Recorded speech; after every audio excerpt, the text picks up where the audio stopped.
The giant god who sat on a throne. What happened to the statue of Zeus? Imagine walking into a massive temple, the air thick with the scent of olive oil and incense.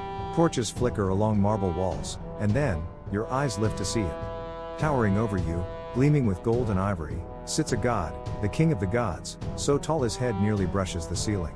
That was the statue of Zeus at Olympia, one of the 7 wonders of the ancient world.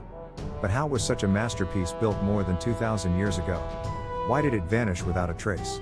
And what can this colossal statue teach us about art, science, religion, and humanity itself?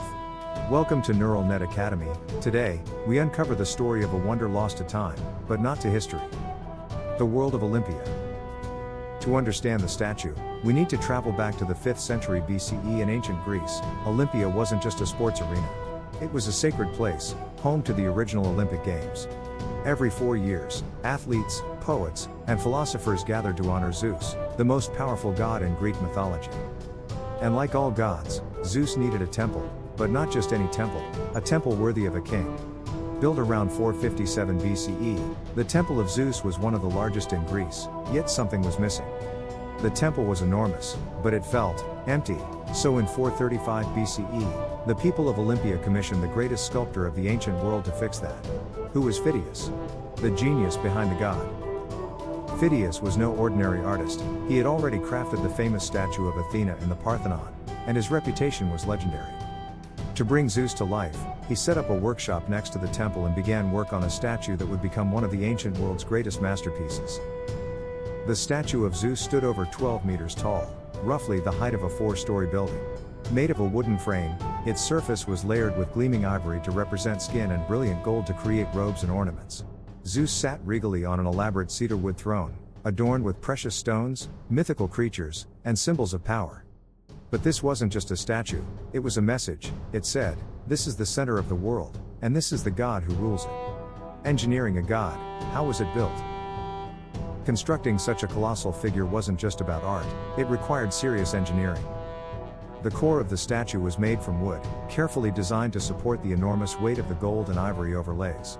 The technique used was called chryselephantine, an advanced sculptural method that combined gold and ivory over a supportive framework.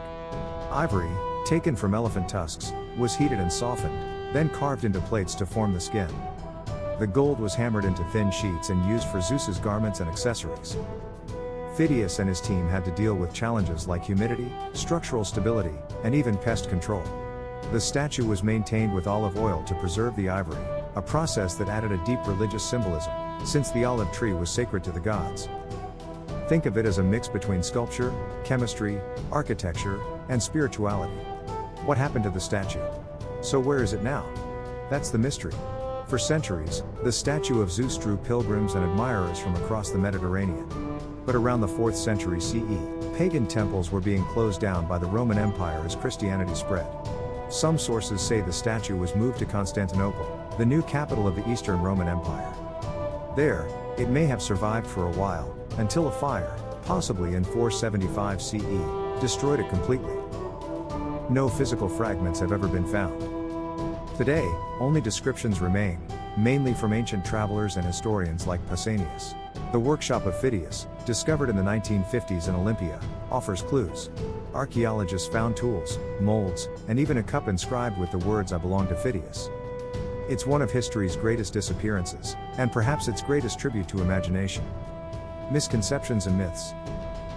Some people think the statue was destroyed by angry Christians or that it was stolen by invaders. Others believe it never left Olympia at all. While it's true that religious shifts played a role in its disappearance, there's no evidence of deliberate destruction. Another common myth, that the statue stood in the open air. In fact, it was indoors, inside the Temple of Zeus, and its size was so overwhelming that it nearly outgrew its own sanctuary. That was intentional, it created the feeling that Zeus was bursting beyond the bounds of the human world. Why does it matter today? You might be wondering, why should we care about a statue that no longer exists? Because it reminds us of what humans can achieve when they blend creativity, belief, and science. It's a story about how cultures express their highest values, and how art becomes a symbol of identity. In a way, the statue of Zeus wasn't just about Zeus, it was about people striving to connect with something bigger than themselves. In today's world of skyscrapers, AI, and digital art, it's easy to forget that 2,500 years ago, People were already engineering marvels that challenged the limits of materials, scale, and imagination. Fun facts. Phidias was later accused of stealing gold intended for the statue. He proved his innocence by allowing officials to weigh the gold on the statue, but he was still exiled. The Olympic flame we use today as part of the modern games is lit in Olympia, not far from where the statue once stood. Conclusion. The statue of Zeus at Olympia may be lost to time, but its legacy lives on, in books, in myths, and in the very idea that humanity can create wonders. If you found this story as fascinating as we did, don't forget to like this video, subscribe to NeuralNet Academy, and hit the bell icon for more journeys into ancient mysteries, modern science, and everything in between. Got a wonder of the world you want us to explore next? Drop it in the comments, we'd love to hear from you. Until next time, stay curious.